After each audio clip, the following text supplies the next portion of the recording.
मेरे प्यारे देशवासियों, नमस्कार। पिछले महीने हम सब दिवाली का आनंद ले रहे थे।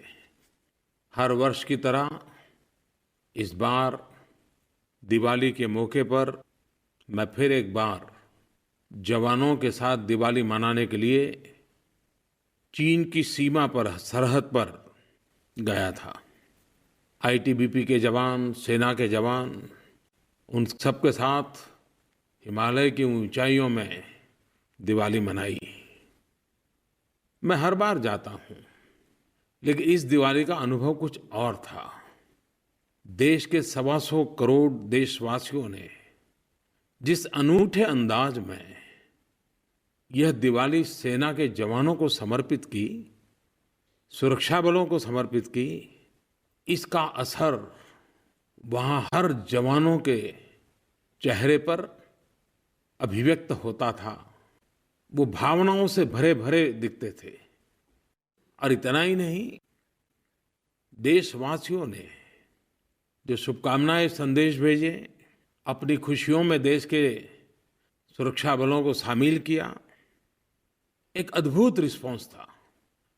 और लोगों ने सिर्फ संदेश भेजे ऐसा नहीं, मन से जुड़ गए थे। किसी ने कविता लिखी, किसी ने चित्र बनाए, किसी ने कार्टून बनाए, किसी ने वीडियो बनाए। यानी न जाने हर घर सेनानियों की जैसे चौकी बन गया था। और जब ये चिट्ठियाँ मैं देखता था तो मुझे भी बड़ा आश्चर्य हो रहा था कि कितनी कल्पकता है, कितनी भावनाएं भरी हैं। और उसी में से माय गॉव को विचार आया कि कुछ चुनिंदी चीज़ें निकाल करके उसकी एक कॉफ़ी टेबल बुक बनाई जाए। काम चल रहा है। आप सबके योगदान से, देश के सेना के जवानों की भावनाओं को, आप सबकी कल्पकता से देश के सुरक्षा बलों के प्रति आपका जो भाव विश्व है, वह इस ग्रंथ में संकलित होगा। सेना के एक जवान ने मुझे लिखा, प्रधानमंत्री जी, हम सैनिकों के लिए होली, दिवाली, हर त्योहार सरहद पर ही होता है। हर वक्त देश की हिफाजत में डूबे रहते हैं। हाँ, फिर भी त्योहारों के समय घर की याद आ ही जाती है। लेकिन सच कहूँ, इस बार ऐसा नहीं लगा। ऐसा कतई फील नहीं हुआ कि त्योहार है और मैं घर नहीं हूँ। ऐसा महसूस हुआ मानो हम भी 125 करोड़ भारतवासियों के साथ दिवाली मना रहे हैं। मेरे प्यारे देशवासियों, जो एहसास इस दिवाली, इस माहौल में जो अनुभूति हमारे देश के सुरक्षा बलों के बीच, जवानों के बीच जगा है, क्या ये सिर्फ कुछ मौकों पर ही सीमित रहना चाहिए? मेरी आपसे अपील है कि हम एक समाज के रूप में, राष्ट्र के रूप में अपना स्वभाव बनाएं, हमारी प्रकृति बनाएं। कोई भी उत्सव हो, त्योहार हो, खुशी का माहौल हो, हमारे देश के सेना के जवानों को हम किसी न किसी रूप में जरूर याद करें। जब सारा राष्ट्र सेना के साथ खड़ा होता है तो सेना की ताकत 125 करोड़ गुना बढ़ जाती है। कुछ समय पहले मुझे जम्मू कश्मीर से वहाँ के गांव के सारे प्रधान मिलने आए थे। जम्मू कश्मीर पंचायत कॉन्फ्रेंस के ये लोग थे। कश्मीर घाटी से अलग अलग गांवों से आए थे। करीब 40-50 प्रधान थे। काफ़ी देर तक उनसे मुझे बातें करने का अवसर मिला।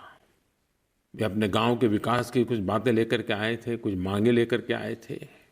लेकिन जब बात का दौर चल पड़ा तो स्वाभाविक था, घाटी के हालात, कानून व्यवस्था, बच्चों का भविष्य, ये सारी बातें निकलना बड़ा स्वाभाविक था। और इतने प्यार से, इतने खुलेपन से गांव के इन प्रधानों ने बातें की, हर चीज मेरे दिल को छूने वाली थी। बातों बातों में कश्मीर में जो स्कूलें जलाई जाती थी उसकी भी चर्चा हुई। और मैंने देखा कि जितना दुख हम देशवासियों को होता है, इन प्रधानों को भी इतनी ही पीड़ा थी और वो भी मानते थे कि स्कूल नहीं, बच्चों का भविष्य जलाया गया है। मैंने उनसे आग्रह किया था कि आप जाकर के इन बच्चों के भविष्य पर अपना ध्यान केंद्रित करें। आज मुझे खुशी हो रही है कि कश्मीर घाटी से आए हुए इन सभी प्रधानों ने मुझे जो वचन दिया था उसको भली-भांति निभाया। गांव में जाकर के सब दूर लोगों को जागरूक किया। अभी कुछ दिन पहले जब बोर्ड की एग्जाम हुई तो कश्मीर के बेटे और बेटियों ने करीब 95% 95% कश्मीर के छात्र छात्राओं ने बोर्ड की परीक्षा में हिस्सा लिया। बोर्ड की परीक्षाओं में इतनी बड़ी तादाद में छात्रों का सम्मिलित होना इस बात की ओर इशारा करता है कि जम्मू कश्मीर के हमारे बच्चे उज्जवल भविष्य के लिए शिक्षा के माध्यम से विकास की नई ऊंचाइयों को पाने के लिए कृतसंकल्प है। उनके इस उत्साह के लिए मैं छात्रों को तो अभिनंदन करता हूं, लेकिन उनके माता पिता को, उनके परिजनों को, उनके शिक्षकों को और सभी ग्राम प्रधानों को भी हृदय से बहुत बहुत बधाई देता हूं। प्यारे भाइयों और बहनों, इस बार जब मैंने मन की बात के लिए लोगों के सुझाव मांगे तो मैं कह सकता हूं एक तरफा ही सबके सुझाव आए। सब कहते थे कि 500 और 1000 वाली नोटों पर और विस्तार से बातें करें। वैसे 8 नवंबर रात 8 बजे राष्ट्र के नाम संबोधन करते हुए देश में सुधार लाने के एक महाअभियान का आरंभ करने की मैंने चर्चा की थी। जिस समय मैंने ये निर्णय किया था, आपके सामने प्रस्तुत रखा था, तब भी मैंने सबके सामने कहा था कि निर्णय सामान्य नहीं है, कठिनाइयों से भरा हुआ है, लेकिन निर्णय जितना महत्वपूर्ण है उतना ही उस निर्णय को लागू करना है। और मुझे ये भी अंदाज था कि हमारे सामान्य जीवन में अनेक प्रकार की नई नई कठिनाइयों को सामना करना पड़ेगा। और तब भी मैंने कहा था कि निर्णय इतना बड़ा है, इसके प्रभाव में से बाहर निकलने में 50 दिन तो लग ही जाएंगे और तब जाकर के नॉर्मल अवस्था की ओर हम कदम बढ़ा पाएंगे। 70 साल से जिस बीमारियों को हम झेल रहे हैं, उस बीमारियों से मुक्ति का अभियान सरल नहीं हो सकता है। आपकी कठिनाइयों को मैं भलीभांति समझ सकता हूं, लेकिन जब मैं आपका समर्थन देखता हूं, आपका सहयोग देखता हूं, आपको भ्रमित करने के लिए ढेर सारे प्रयास चल रहे हैं, उसके बावजूद भी कभी-कभी मन को विचलित करने वाली घटनाएं सामने आते हुए भी आपने सच्चाई के इस मार्ग को भलीभांति समझा है, देश हित की इस बात को भलीभांति आपने स्वीकार किया है। 500 और 1000 के नोट और इतना बड़ा देश, इतनी करेंसियों की भरमार, अरबों खरबों नोटें और ये निर्णय पूरा विश्व बहुत बारीकाई से देख रहा है। हर कोई अर्थशास्त्री इसका बहुत एनालिसिस कर रहा है, मूल्यांकन कर रहा है। पूरा विश्व इस बात को देख रहा है कि हिंदुस्तान के 125 करोड़ देशवासी कठिनाइयां झेल करके भी सफलता प्राप्त करेंगे क्या? विश्व के मन में शायद प्रश्न चिन्ह हो सकता है। भारत को, भारत के 125 करोड़ देशवासियों के प्रति सिर्फ श्रद्धा ही श्रद्धा है, विश्वास ही विश्वास है कि 125 करोड़ देशवासी संकल्प पूर्ण करके ही रहेंगे और हमारा देश सोने की तरह हर प्रकार से तप करके निखर करके निकलेगा। और उसका कारण इस देश का नागरिक है, उसका कारण आप है। इस सफलता का मार्ग भी आपके कारण ही संभव हुआ है। पूरे देश में केंद्र सरकार, राज्य सरकार, स्थानीय स्वराज संस्थाओं की सारी इकाइयां, 1,30,000 बैंक ब्रांच, लाखों बैंक कर्मचारी, 1.5 लाख से ज्यादा पोस्ट ऑफिस, 1 लाख से ज्यादा बैंक मित्र दिन रात इस काम में जुटे हुए हैं, समर्पित भाव से जुटे हुए हैं। भांति भांति के तनाव के बीच ये सभी लोग बहुत ही शांत चित्त रूप से इसे देश सेवा का एक यज्ञ मान करके, एक महान परिवर्तन का प्रयास मान करके कार्यरत है। सुबह शुरू करते हैं, रात कब पूरा होगा पता तक नहीं रहता है, लेकिन सब कर रहे हैं। और उसी का कारण है कि भारत इसमें सफल होगा, ये स्पष्ट दिखाई दे आ रहा है। और मैंने देखा है कि इतनी कठिनाई के बीच बैंक के, पोस्ट ऑफिस के सभी लोग काम कर रहे हैं। और जब मानवता के मुद्दे की बात आ जाए तो वो 2 कदम आगे दिखाई देते हैं। किसी ने मुझे कहा कि खंडवा में एक बुजुर्ग इंसान को एक्सीडेंट हो गया, अचानक पैसों की जरूरत पड़ गई। वहाँ स्थानीय बैंक के कर्मचारी के ध्यान में आया और मुझे ये जानकर के खुशी हुई कि खुद जाकर के उनके घर उस बुजुर्ग को उन्होंने पैसे पहुंचाए ताकि इलाज में मदद हो जाए। ऐसे तो अनगिनत किस्से हर दिन टीवी में, मीडिया में, अखबारों में, बातचीत में सामने आते हैं। इस महायज्ञ के अंदर परिश्रम करने वाले, पुरुषार्थ करने वाले इन सभी साथियों का भी मैं हृदय से धन्यवाद करता हूं। शक्ति की पहचान तो तब होती है जब कसौटी से पार उतरते हैं। मुझे बराबर याद है जब प्रधानमंत्री के द्वारा जनधन योजना का अभियान चल रहा था और बैंक के कर्मचारियों ने जिस प्रकार से उसको अपने कंधे पर उठाया था और जो काम 70 साल में नहीं हुआ था उन्होंने करके दिखाया था, उनके सामर्थ्य का परिचय हुआ। आज फिर एक बार उस चुनौती को उन्होंने लिया है और मुझे विश्वास है कि 125 करोड़ देशवासियों का संकल्प, सबका सामूहिक पुरुषार्थ इस राष्ट्र को एक नई ताकत बना करके प्रशस्त करेगा। लेकिन बुराइयां इतनी फैली हुई है कि आज भी कुछ लोगों की बुराइयों की आदत जाती नहीं है। अभी भी कुछ लोगों को लगता है कि ये भ्रष्टाचार के पैसे, ये काले धन, ये बेहिसाबी पैसे, ये बेनामी पैसे, कोई न कोई रास्ता खोज करके व्यवस्था में फिर से ला दूं। वो अपने पैसे बचाने के फिराक में गैर कानूनी रास्ते ढूंढ रहे हैं। दुख की बात यह है कि इसमें भी उन्होंने गरीबों का उपयोग करने का रास्ता चुनने का पसंद किया है। गरीबों को भ्रमित कर, लालच या प्रलोभन की बातें करके, उनके खातों में पैसे डाल करके या उनसे कोई काम करवा करके पैसे बचाने की कुछ लोग कोशिश कर रहे हैं। मैं ऐसे लोगों से आज कहना चाहता हूं, सुधरना न सुधरना आपकी मर्जी, कानून का पालन करना न करना आपकी मर्जी, वो कानून देखेगा क्या करना। लेकिन मेहरबानी करके आप गरीबों की जिंदगी के साथ मत खेलिए। आप ऐसा कुछ न करें कि रिकॉर्ड पर गरीब का नाम आ जाए और बाद में जब जांच हो तब मेरा प्यारा गरीब आपके पाप के कारण मुसीबत में फंस जाए।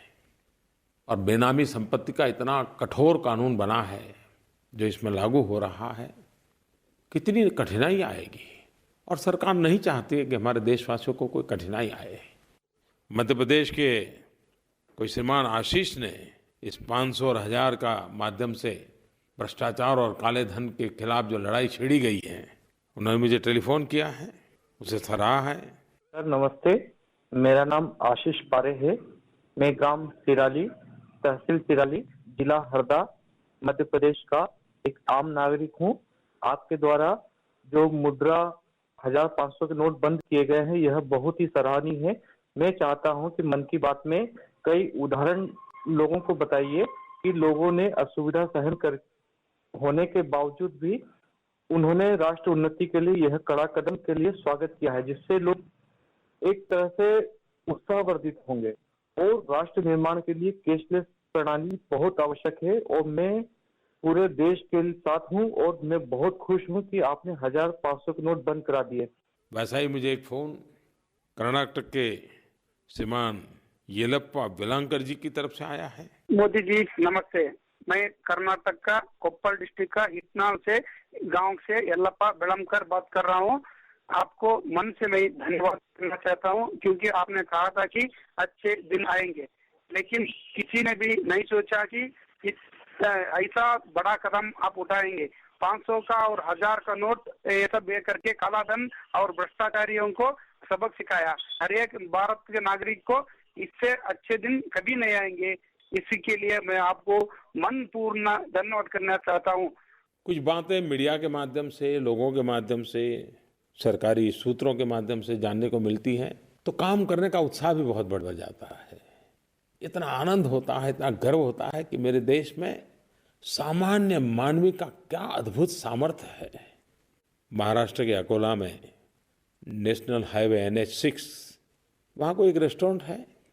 उन्होंने एक बहुत बड़ा बोर्ड लगाया है कि अगर आपके जेब में पुरानी नोट है और आप खाना खाएं हैं तो आप पैसों की चिंता न करें, यहाँ से भूखा मत जाइए, खाना खा के जाइए और फिर कभी इस रास्ते से गुजरने का आ जाए आपको मौका तो जरूर पैसे दे करके जाना। और लोग वहाँ जाते हैं, खाना खाते हैं और 2-4-6 दिन के बाद जब वहाँ से फिर से गुजरते हैं तो फिर से पैसे भी लौटा देते हैं। ये है मेरे देश की ताकत, जिसमें सेवा भाव, त्याग भाव भी है और प्रामाणिकता भी है। मैं चुनाव में चाय पे चर्चा करता था और सारे विश्व में ये बात पहुंच गई थी। दुनिया के कई देश के लोग चाय पे चर्चा शब्द भी बोलना सीख गए थे। लेकिन मुझे पता नहीं कि चाय पे चर्चा में शादी भी होती है। मुझे पता चला कि 17 नवंबर को सूरत में एक ऐसी शादी हुई जो शादी चाय पे चर्चा के साथ हुई। गुजरात में सूरत में एक बेटी ने अपने यहाँ शादी में जो लोग आए उनको सिर्फ चाय पिलाई और कोई जलसा नहीं किया, न खाने का कार्यक्रम, कुछ नहीं, क्योंकि नोटबंदी के कारण कुछ कठिनाई आई थी पैसों की। बारातियों ने भी उसे इतना ही सम्मान माना। सूरत के भरत मारू और दक्षा परमार, उन्होंने अपनी शादी के माध्यम से भ्रष्टाचार के खिलाफ, काले धन के खिलाफ ये जो लड़ाई चल रही है उसमें जो योगदान किया है ये अपने आप में प्रेरक है। नवपरिणीत भरत और दक्षा को मैं बहुत बहुत आशीर्वाद भी देता हूं और शादी के मौके को भी इस महान यज्ञ में परिवर्तित करके एक नए अवसर में पलट देने के लिए बहुत बहुत बधाई देता हूं। और जब ऐसे संकट आते हैं लोग रास्ते भी बढ़िया खोज लेते हैं। मैंने एक बार टीवी न्यूज में देखा, रात देर से आया था तो देख रहा था, असम में ढेकियाजुली करके एक छोटा सा गांव है। टी वर्कर रहते हैं और टी वर्कर को साप्ताहिक रूप से पैसे मिलते हैं। अब 2000 रुपये का नोट मिला तो उन्होंने क्या किया, 4 अड़ोस पड़ोस की महिलाएं इकट्ठी हो गई और चारों ने साथ जाकर के खरीदी की और 2000 रुपये का नोट पेमेंट किया। तो उनको छोटी करेंसी की ज़रूरत ही नहीं पड़ी क्योंकि 4 ने मिलकर खरीदा और तय किया कि अगले हफ्ते मिलेंगे, तब उसका हिसाब अपन कर लेंगे बैठ करके। लोग अपने आप रास्ते खोज रहे हैं और इसका बदलाव भी देखिए। सरकार के पास एक मैसेज आया, असम के टी गार्डन के लोग कह रहे हैं कि हमारी ATM लगाओ। देखिए किस प्रकार से गांव के जीवन में भी बदलाव आ रहा है। इस अभियान का कुछ लोगों को तत्काल लाभ मिल गया है। देश को तो लाभ आने वाले दिनों में मिलेगा, लेकिन कुछ लोगों को तो तत्काल लाभ मिल गया है। थोड़ा हिसाब पूछा क्या हुआ है तो मैंने छोटे छोटे जो शहर है वहाँ की थोड़ी जानकारी पाई। करीब 40-50 शहरों की जानकारी जो मुझे मिली कि इस नोट बंद करने के कारण उनके जितने पुराने पैसे बाकी थे, लोग पैसे नहीं देते थे टैक्स के, पानी का टैक्स नहीं, बिजली का नहीं, पैसे देते ही नहीं थे। और आप भली भांति जानते हैं गरीब लोग 2 दिन पहले जाकर के पाई पाई चुकता करने की आदत रखते हैं। ये जो बड़े लोग होते हैं ना, जिनकी पहुंच होती है, जिनको पता है कि कभी भी उनको कोई पूछने वाला नहीं है, वही पैसे नहीं देते हैं और इसके लिए काफ़ी बकाया रहता है। हर म्यूनसिपालिटी को टैक्स का मुश्किल से 50% आता है। लेकिन इस बार 8 तारीख के इस निर्णय के कारण सब लोग अपनी पुरानी नोटें जमा कराने के लिए दौड़ गए। 47 शहरी इकाइयों में पिछले साल इस समय करीब 3-3.5 हजार करोड़ रुपए का टैक्स आया था। आपको जानकर के आश्चर्य होगा, आनंद भी होगा, इस एक सप्ताह में उनको 13,000 करोड़ रुपए जमा हो गया। कहाँ 3-3.5 हजार और कहाँ 13,000, और वो भी सामने से आकर के। अब उन म्युनिसिपैलिटियों में 4 गुना ये पैसा आ गया तो स्वाभाविक है गरीब बस्तियों में गटर की व्यवस्था होगी, पानी की व्यवस्था होगी, आंगनवाड़ी की व्यवस्था होगी। ऐसे तो कई उदाहरण मिल रहे हैं कि जिसमें इसका सीधा सीधा लाभ भी नजर आने लगा है। भाइयों बहनों, हमारा गांव, हमारा किसान, ये हमारे देश की अर्थव्यवस्था की एक मजबूत धुरी है। एक तरफ अर्थव्यवस्था के इस नए बदलाव के कारण कठिनाइयों के बीच हर कोई नागरिक अपने आप को एडजस्ट कर रहा है, लेकिन मैं मेरे देश के किसानों का आज विशेष रूप से अभिनंदन करना चाहता हूँ। अभी मैं इस फसल की बुआई के आंकड़े ले रहा था, मुझे खुशी हुई, चाहे गेहूं हो, चाहे दलहन हो, चाहे तिलहन हो। नवंबर की 20 तारीख तक का मेरे पास हिसाब था, पिछले वर्ष की तुलना में काफी मात्रा में बुआई बढ़ी है। कठिनाइयों के बीच भी किसान ने रास्ते खोजे हैं। सरकार ने भी कई महत्वपूर्ण निर्णय किए हैं जिसमें किसानों को और गांव को प्राथमिकता दी है। उसके बाद भी कठिनाइयां तो है, लेकिन मुझे विश्वास है कि जो किसान हमारी हर कठिनाइयां, प्राकृतिक कठिनाइयां हो, उसको झेलते हुए भी हमेशा डट करके खड़ा रहता है। इस समय भी वो डट करके खड़ा है। हमारे देश के छोटे व्यापारी वे रोजगार भी देते हैं, आर्थिक गतिविधि भी बढ़ाते हैं। पिछले बजट में हमने एक महत्वपूर्ण निर्णय किया था, बड़े बड़े मॉल की तरह गांव के छोटे छोटे दुकानदार भी अब 24 घंटा अपना व्यापार कर सकते हैं, कोई कानून उनको रोकेगा नहीं। क्योंकि मेरा मत था, बड़े बड़े मॉल को 24 घंटे मिलते हैं तो गांव के गरीब दुकानदार को क्यों नहीं मिलना चाहिए। मुद्रा योजना से उनको लोन देने की दिशा में काफ़ी इनिशिएटिव लिए, लाखों करोड़ों रुपए मुद्रा योजना से ऐसे छोटे छोटे लोगों को दिए, क्योंकि ये छोटा कारोबार करोड़ों की तादाद में लोग करते हैं और अरबों खरबों रुपयों के व्यापार को गति देते हैं। लेकिन इस निर्णय के कारण उनको भी कठिनाई होना स्वाभाविक था। लेकिन मैंने देखा है कि अब तो हमारे इन छोटे छोटे व्यापारी भी टेक्नोलॉजी के माध्यम से, मोबाइल ऐप के माध्यम से, मोबाइल बैंक के माध्यम से, क्रेडिट कार्ड के माध्यम से अपने अपने तरीके से ग्राहकों की सेवा कर रहे हैं, विश्वास के आधार पर भी कर रहे हैं। और मैं अपने छोटे व्यापारी भाइयों बहनों से कहना चाहता हूं कि मौका है, आप भी डिजिटल दुनिया में प्रवेश कर लीजिए। आप भी अपने मोबाइल फोन पर बैंकों की ऐप डाउनलोड कर दीजिए।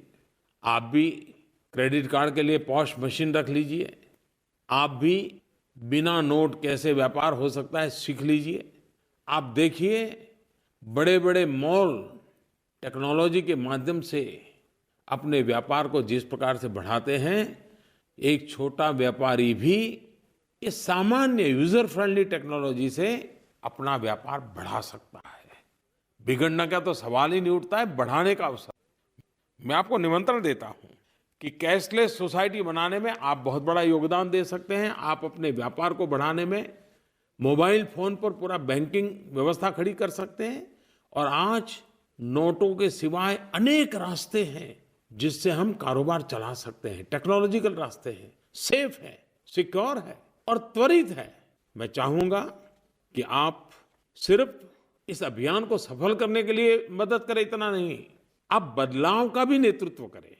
और मुझे विश्वास है आप बदलाव का नेतृत्व कर सकते हैं।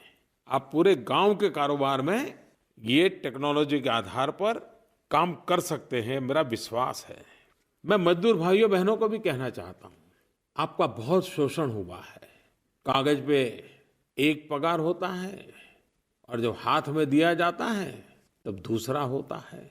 कभी पगार पूरा मिलता है तो बाहर कोई खड़ा होता है, उसको कट देना पड़ता है।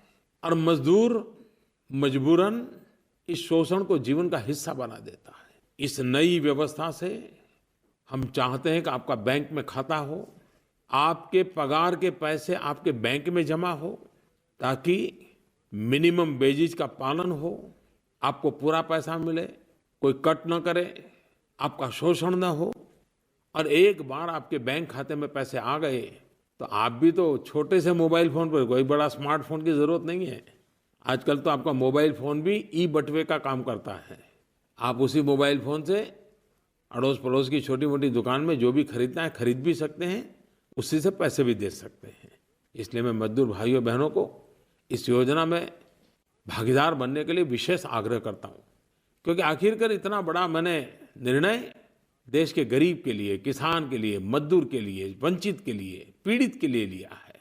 उसका बेनिफिट उसको मिलना चाहिए।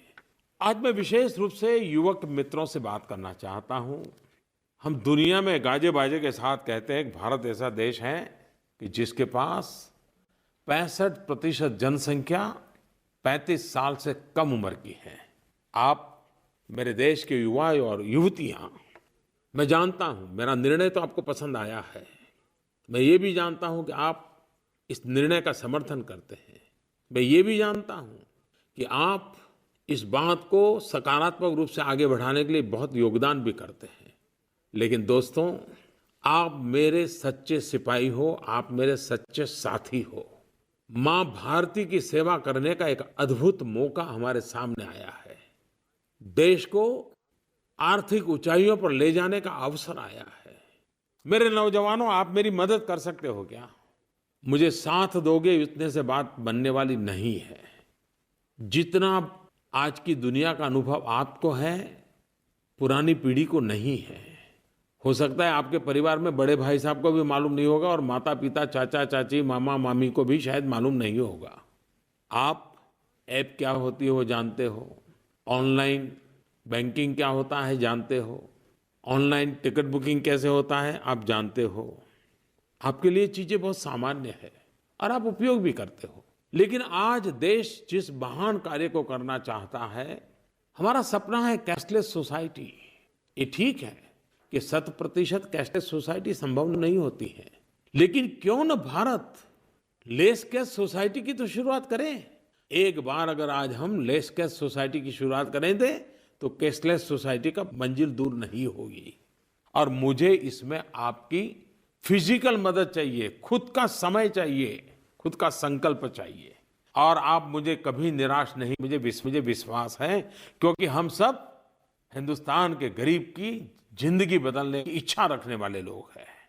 आप जानते हैं, कैशलेस सोसाइटी के लिए, डिजिटल बैंकिंग के लिए या मोबाइल बैंकिंग के लिए आज कितने सारे अवसर हैं।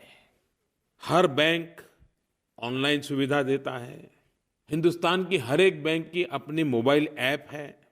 हर बैंक का अपना वॉलेट है। वॉलेट का सीधा सीधा मतलब है ई बटुआ। कई तरह के कार्ड उपलब्ध हैं। जनधन योजना के तहत भारत के करोड़ों करोड़ गरीब परिवारों के पास रुपे कार्ड है। और 8 तारीख के बाद तो जो रुपे कार्ड का बहुत कम उपयोग होता था, गरीबों ने रुपे कार्ड का उपयोग करना शुरू किया और करीब करीब 300% उसमें वृद्धि हुई है। जैसे मोबाइल फोन में प्रीपेड कार्ड आता है, वैसा बैंकों में भी पैसा खर्च करने के लिए प्रीपेड कार्ड मिलता है। एक बढ़िया प्लेटफॉर्म है कारोबार करने के लिए, यूपीआई, जिससे आप खरीदी भी कर सकते हैं, पैसे भी भेज सकते हैं, पैसे ले भी सकते हैं। और ये काम इतना सिंपल है जितना कि आप व्हाट्सएप भेजते हैं। कुछ भी न पढ़ा लिखा व्यक्ति होगा, उसको भी आज व्हाट्सएप कैसे भेजना आता है, फॉरवर्ड कैसे करना आता है। इतना ही नहीं, टेक्नोलॉजी इतनी सरल होती जा रही है कि इस काम के लिए कोई बड़े स्मार्टफोन की भी आवश्यकता नहीं है। साधारण जो फीचर फोन होता है उससे भी कैश ट्रांसफर हो सकती है। धोबी हो, सब्जी बेचने वाला हो, दूध बेचने वाला हो, अखबार बेचने वाला हो, चाय बेचने वाला हो, चने बेचने वाला हो, हर कोई इसका आराम से उपयोग कर सकता है। और मैंने भी इस व्यवस्था को और अधिक सरल बनाने के लिए और जोर दिया है। सभी बैंक इस पर लगी हुई है, कर रही हैं। और अब तो हमने ये ऑनलाइन सरचार्ज का भी खर्चा आता था, वो भी कैंसिल कर दिया। और भी इस प्रकार के कार्ड वगैरह का जो खर्चा आता है उसे आपने देखा होगा पिछले 2-4 दिन में अखबारों में, सारे खर्चे खत्म कर दिए ताकि कैशलेस सोसाइटी की मूवमेंट को बल मिले। मेरे नौजवान दोस्तों, ये सब होने के बाद भी एक पूरी पीढ़ी ऐसी है कि जो इससे अपरिचित है, और आप सभी लोग, मैं भली भांति जानता हूं, इस महान कार्य में सक्रिय है। व्हाट्सएप पर जिस प्रकार के क्रिएटिव मैसेज आप देते हैं, स्लोगन, कविताएं, किस्से, कार्टून, नई नई कल्पना, हंसी मजाक, सब कुछ मैं देख रहा हूं। और चुनौतियों के बीच ये हमारी युवा पीढ़ी की जो सर्जन शक्ति है, तो ऐसा लग रहा है जैसे ये भारत भूमि की विशेषता है कि किस जमाना में युद्ध के मैदान में गीता का जन्म हुआ था, वैसे ही आज इतने बड़े बदलाव के काल से हम गुजर रहे हैं, तब आपके अंदर भी मौलिक क्रिएटिविटी प्रकट हो रही है। लेकिन मेरे प्यारे नौजवान मित्रों, मैं फिर एक बार कहता हूं, मुझे इस काम में आपकी मदद चाहिए। जी जी जी, मैं दोबारा कहता हूं, मुझे आपकी मदद चाहिए। और आप मुझे विश्वास है, मेरे देश के करोड़ों नौजवान इस काम को करेंगे। आप एक काम कीजिए, आज से ही संकल्प लीजिए कि आप स्वयं कैशलेस सोसाइटी के लिए खुद एक हिस्सा बनेंगे। आपके मोबाइल फोन पर ऑनलाइन खर्च करने की जितनी टेक्नोलॉजी हो सब मौजूद होगी। इतना ही नहीं, हर दिन आधा घंटा, घंटा, 2 घंटा निकाल करके कम से कम 10 परिवारों को आप ये टेक्नोलॉजी क्या है, टेक्नोलॉजी का कैसे उपयोग करते हैं, कैसे अपनी बैंकों की ऐप डाउनलोड करते हैं, अपने खाते में जो पैसे पड़े हैं वो पैसे कैसे खर्च किए जा सकते हैं, कैसे दुकानदार को दिए जा सकते हैं, दुकानदार को भी सिखाइए कि कैसे व्यापार किया जा सकता है। आप स्वेच्छा से इस कैशलेस सोसाइटी, इन नोटों के चक्कर से बाहर लाने का महाअभियान, देश को भ्रष्टाचार मुक्त करने का अभियान, काला धन से मुक्ति दिलाने का अभियान, लोगों को कठिनाइयों, समस्याओं से मुक्त करने का अभियान, इसका नेतृत्व करना है आपको। एक बार लोगों को रुपये कार्ड का उपयोग कैसे हो, ये आप सिखा देंगे तो गरीब आपको आशीर्वाद देगा। सामान्य नागरिक को ये व्यवस्थाएं सिखा दोगे तो उसको तो शायद सारी चिंताओं से मुक्ति मिल जाएगी। और ये काम अगर हिंदुस्तान के सारे नौजवान लग जाएं, मैं नहीं मानता हूं ज्यादा समय लगेगा। 1 महीने के भीतर भीतर हम विश्व के अंदर एक नए आधुनिक हिंदुस्तान के रूप में खड़े हो सकते हैं। और ये काम आप अपने मोबाइल फोन के जरिए कर सकते हो। रोज 10 घरों में जाकर के कर सकते हो, रोज 10 घरों को इसमें जोड़ करके कर सकते हो। मैं आपको निमंत्रण देता हूं, आइए। सिर्फ समर्थन नहीं, हम इस परिवर्तन के सेनानी बने और परिवर्तन लेके ही रहेंगे। देश को भ्रष्टाचार और काले धन से मुक्त करने की लड़ाई को हम आगे बढ़ाएंगे। और दुनिया में बहुत देश हैं जहां के नौजवानों ने उस राष्ट्र के जीवन को बदल दिया है। और ये बात माननी पड़ेगी, जो बदलाव लाता है वो नौजवान लाता है, क्रांति करता है वो युवा करता है।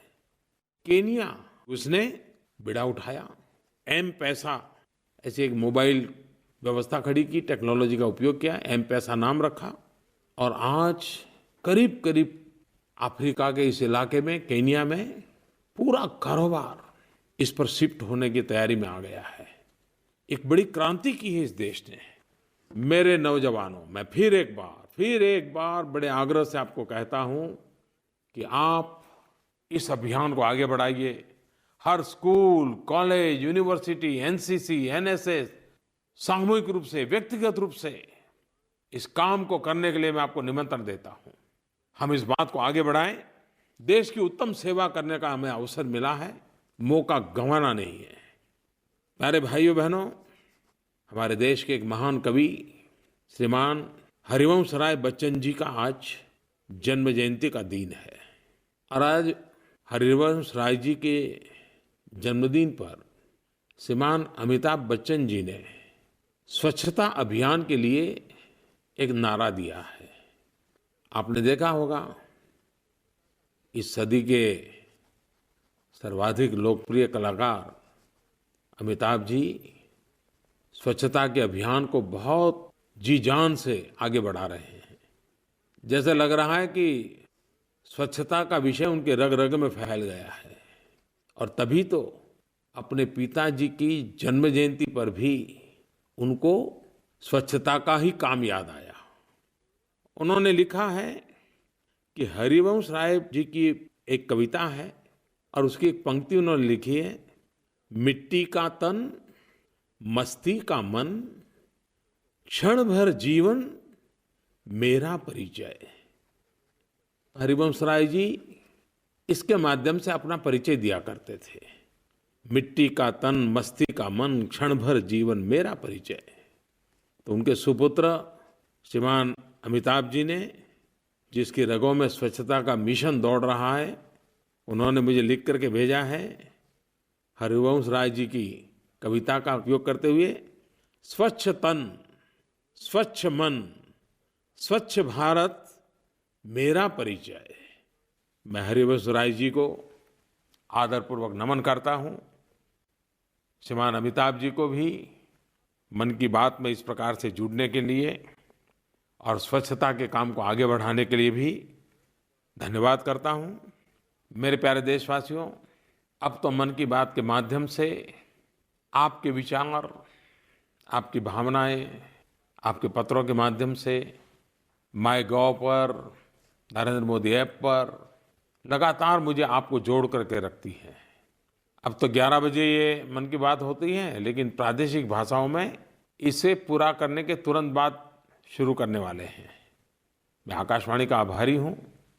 ये नया उन्होंने जो इनिशिएटिव लिया है, ताकि जहाँ पर हिंदी भाषा प्रचलित नहीं है, वहाँ के भी मेरे देशवासियों को जरूर इससे जुड़ने का अवसर मिलेगा। आप सबका बहुत बहुत धन्यवाद।